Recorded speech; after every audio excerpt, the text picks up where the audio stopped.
প্রিয় ভিউয়ার্স, ই পাসপোর্ট সংক্রান্ত গুরুত্বপূর্ণ 6টি প্রশ্ন অনেকেই বিভিন্নভাবে কমেন্ট বক্সে করেছেন। আমি প্রশ্নগুলোর উত্তর আপনাদেরকে দিয়ে দিচ্ছি, যেগুলো অনেকেরই উপকার হবে। অনেকে এই তথ্যগুলো জানেন না। পুরো ভিডিওতে আপনাদের সাথে রয়েছে আমি নাজিম পাটোয়ারি। প্রিয় ভিউয়ার্স, সর্বপ্রথম যে বিষয়টি, ই পাসপোর্টের যে ডকুমেন্টসগুলো আপনি জমা দিবেন, এটা হতে পারে ন্যাশনাল আইডি কার্ড, আপনার জন্ম নিবন্ধন অথবা আপনার অন্যান্য সার্টিফিকেট সহ প্রয়োজনীয় কাগজপত্র, এগুলো কি সত্যায়িত করতে হয়? না, বর্তমানে এই ধরনের কোনো ডকুমেন্টস সত্যায়িত করতে হয় না। আরেকটি প্রশ্ন অনেকেই করেন, আমার স্থায়ী ঠিকানা এবং বর্তমান ঠিকানা আলাদা আলাদা, সেক্ষেত্রে কি আমার দুটি ঠিকানায় কি পুলিশ ভেরিফিকেশন হবে? অবশ্যই। স্থায়ী ঠিকানা এবং বর্তমান ঠিকানা যদি আপনি আলাদা আলাদা দেন, দুইটি স্থান দেন, সেক্ষেত্রে দুটি ঠিকানা ভেরিফিকেশন হবে। এক্ষেত্রে আমি বলবো ঝামেলা এড়াতে আপনি আপনার শুধুমাত্র স্থায়ী ঠিকানাটাই, বর্তমান ঠিকানা এবং স্থায়ী ঠিকানা একটি ঠিকানা দেওয়ার চেষ্টা করুন, যেটা আপনার মূল ভিটা সহ আপনার জায়গা, ওইটা দেওয়ার চেষ্টা করুন। এতে করে আপনার একটি স্থান ভেরিফিকেশন হবে, এর মাধ্যমে আপনি দ্রুত সময়ে পাসপোর্ট পেয়ে যাবেন। আপনি যদি বিদেশে থাকেন, সেক্ষেত্রে বর্তমান ঠিকানা এবং পার্মানেন্ট ঠিকানা কিভাবে ব্যবহার করবেন? বিদেশে থাকার ক্ষেত্রে আপনি বর্তমান ঠিকানা যেই দেশে রয়েছেন, যেখানে রয়েছেন ওইটাই দিবেন। সেটা বিদেশি যে কনসুলেট রয়েছে সেটার মাধ্যমে আপনাকে ভেরিফাই করার চেষ্টা করবে। আর অবশ্যই স্থায়ী ঠিকানা বাংলাদেশের যেখানে রয়েছেন, যেটা আপনার ভূমি, সেখানেই আপনি স্থায়ী ঠিকানা দিবেন, সেটাও ভেরিফিকেশন হবে। 2 থেকে 3 কর্মদিবসে পাসপোর্ট পেতে হলে কি করতে হবে?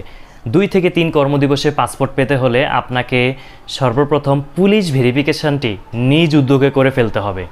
দ্বিতীয়ত, অতি দ্রুত পাসপোর্টের যে ফি, সেটি আলাদা হয়ে থাকে, কিছুটা বেশি হয়ে থাকে, সেটা জমা দিয়ে আপনি আবেদন করবেন এবং সকল স্থানে উল্লেখ করে দিবেন, বলে দিবেন যে এটি অতি দ্রুত পাসপোর্ট, পুলিশ ভেরিফিকেশন রিপোর্ট সহ যখন আপনি এটি জমা দিবেন, কোনো সমস্যা না থাকলে 2 থেকে 3 কর্মদিবসের মধ্যে আপনি অতি দ্রুত পাসপোর্ট হাতে পেয়ে যাবেন।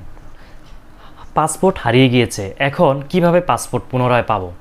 সেক্ষেত্রে আপনি পাসপোর্ট হারানোর পর যে জিডি করবেন, জিডির কপির মূল কপিটি দিয়ে পুনরায় আবেদন করলে আপনাকে পাসপোর্ট দিয়ে দিবে। জিডির একটি ফটোকপি নিজের কাছে সংরক্ষণ করে রাখবেন। পুলিশ ভেরিফিকেশান অনেকের 10 দিন, 15 দিন, 20 দিন হয়ে গেছে, এখনও আসেনি, কিন্তু পাসপোর্টের অন্যান্য কাজ এগুচ্ছে, কিন্তু পুলিশ ভেরিফিকেশান আটকে আছে। সেক্ষেত্রে আপনি কি করবেন? অনেকে চিন্তিত। অনেকেই শুনেছেন 21 কর্মদিবসের মধ্যে পাসপোর্ট পাওয়া যায়, কিন্তু 25 দিন হয়ে গেছে, এখনও পাসপোর্ট পাননি। তো এক্ষেত্রে আমার বিষয় হচ্ছে, আপনি যখন সকল ডকুমেন্টস জমা দিবেন, তারপর 10 দিন 15 দিন পর যদি দেখেন যে কোনো ভেরিফিকেশান না আসছে, পাসপোর্ট অফিসে যোগাযোগ করার চেষ্টা করেন। কারণ সকল কাজ সুন্দরভাবে হবে এটা আশা করা যায়, কিন্তু মানুষ তো ভুল করতেই পারে, কোনো বিষয় মিসিং হতে পারে। তাই আপনি নিজে যোগাযোগ করেন সেখানে। যদি সেখান থেকে বলে যে আমাদের সকল বিষয় ক্লিয়ার রয়েছে, ভেরিফিকেশনের জন্য পুলিশের ওইখানে পাঠানো হয়েছে, সেক্ষেত্রে আপনি চেষ্টা করেন আপনার আঞ্চলিক যে এসবি অফিস, সেখানে গিয়ে ভেরিফিকেশনের আপডেট তথ্যটুকু জেনে নেয়ার। অফিসার কে রয়েছেন সেই তথ্যটি জেনে আপনি তার সাথে যোগাযোগ করে বিষয়টার অগ্রগতি সম্পর্কে জানতে চাইতে পারেন, অথবা কোনো সমস্যা রয়েছে কিনা সেটা সমাধান চাইতে পারেন। আশা করি 6টি প্রশ্নের উত্তর পেয়েছেন এবং এগুলো থেকে আপনারা ক্লিয়ার হয়েছেন। যদি কোনো বিষয় ক্লিয়ার না হয়ে থাকেন, অবশ্যই কমেন্ট করে জানাবেন, আমি রিপ্লাই দেওয়ার চেষ্টা করব।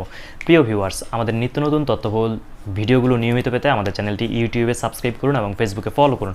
এই গুরুত্বপূর্ণ ইনফরমেশনগুলো আপনারা যদি শেয়ার করে রাখেন, আপনাদের পরিচিতজন বা অন্যান্য যারা জানে না এই বিষয়গুলো, তাদের অনেক উপকৃত হবে। আল্লাহ হাফেজ।